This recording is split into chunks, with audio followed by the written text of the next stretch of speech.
I recommend that you open your first checking account somewhere between 13 and 15 years old, depending on how you're wired and how good you're doing with handling money.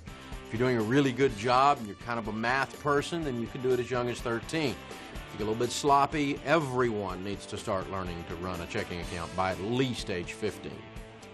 You must also keep your checkbook balanced, your checking account balanced. And I'm amazed at people that don't know how to do this. And I guess I don't want to shame you, and I don't want you to feel guilty for not knowing how to do it, but I want to push you hard enough. If you're not keeping your checkbook reconciled, your checking account reconciled with what's actually happening at the bank, within 72 hours of you receiving the statement, you've got a system broken in your money. People just pile these things up. They go, well, I do it about once a year. And they can't figure out why they have no clue about their money. Balancing your checking account every single month is absolutely vital. Bounced checks are a sign of crisis living and lazy money habits. There's no excuse for that. Well, I know that you should write down whenever you write a check or get money out of the ATM, but what else do we need to do? Well, for starters, you must open and read the bank statement. You know, it sounds kind of basic, like get these things in the mail and they just pile up sometimes. Then you actually use it to reconcile your statement to your checkbook. Are you talking about these things?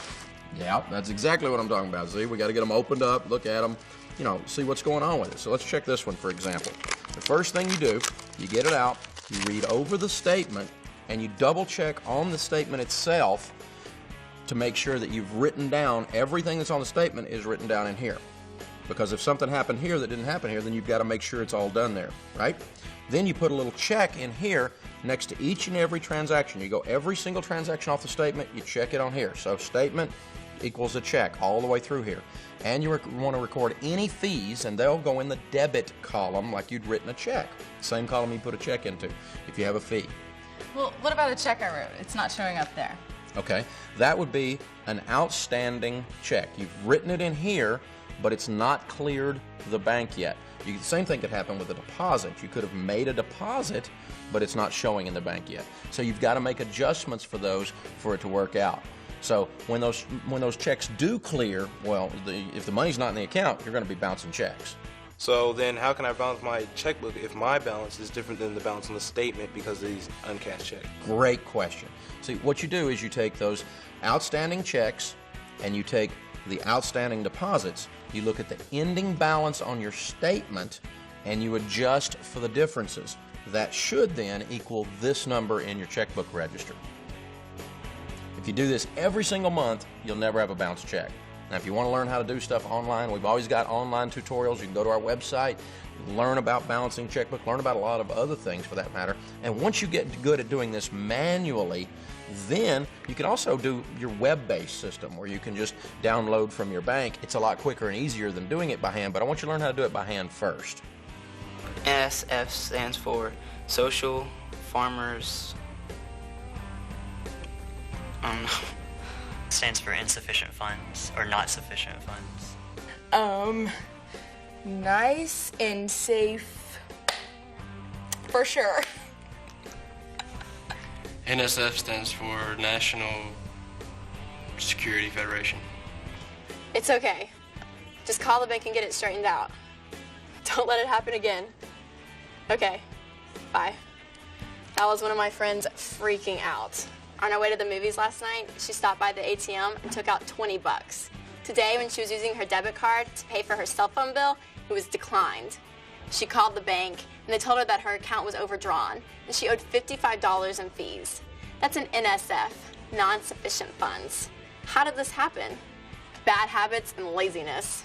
She wasn't keeping track of her ATM visits. Last night, her balance showed $50, but she really didn't have that much in there.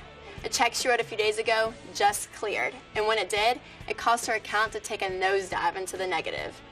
Now she has to pay double what she took out. Bottom line, never go by the ATM balance. Always follow what your checkbook says. If you balance your checkbook every month, you won't have this problem. Duh, the ATM machine doesn't know you have any outstanding checks. Really, overdrafts are a sign of crisis living, aren't they? And sloppy, lazy money habits. Because this is 6th grade math, keeping a checkbook.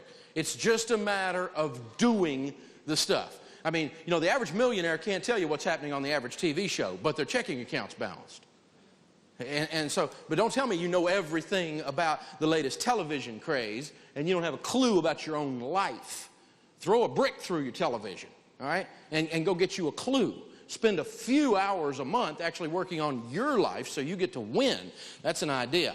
And you know, automatic overdraft loans now, here's the deal. This year, according to the Center for Responsibility Lending, $10.3 billion in fees charged to Americans this year on overdraft situations.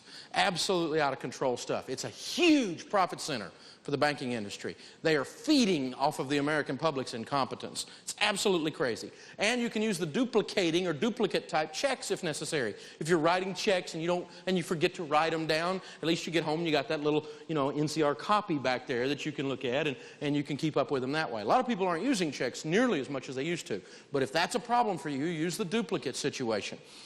If not managed and made to behave, the ATM card and the debit card are also certain to become budget busters. I've met many people who didn't have a big credit card problem, but they were $20-ing themselves to death with the ATM, and there was no management of it. It was completely out of control. Now, I don't make you cut up your ATM card, and I'm certainly not against the debit card. I have 2 of those in my wallet right now, one for my business and one for my personal account. And we'll talk about that in the debt lesson quite a bit.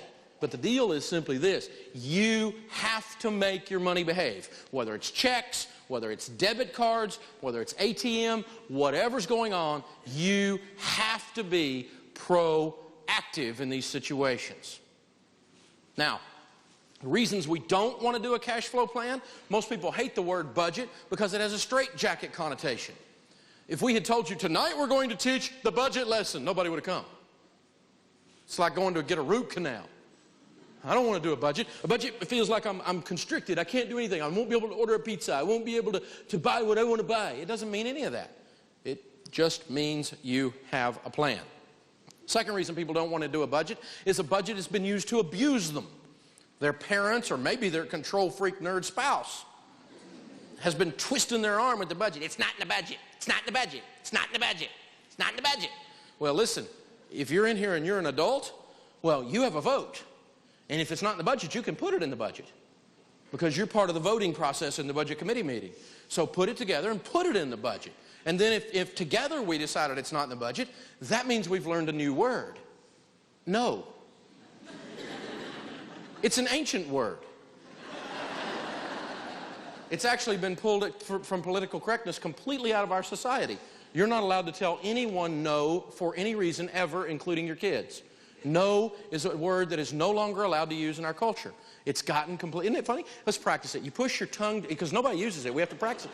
Push your tongue towards the roof of your mouth. You release air. Make a kissing motion with your lips. No. Ooh, it's freeing, isn't it? Sometimes you have to tell yourself no. So later you could tell yourself yes. Hey, that's living like no one else. So later I can.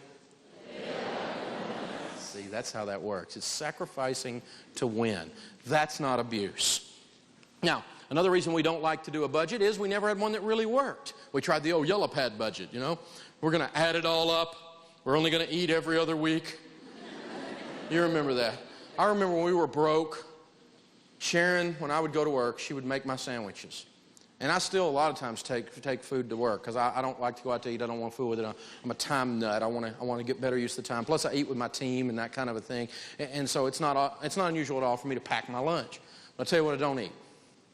I don't eat tuna fish. Because when we were broke, she always packed me a tuna fish sandwich. So when I smell tuna fish, I feel broke. I know it's frou-frou and it's cool and it's good for weight loss.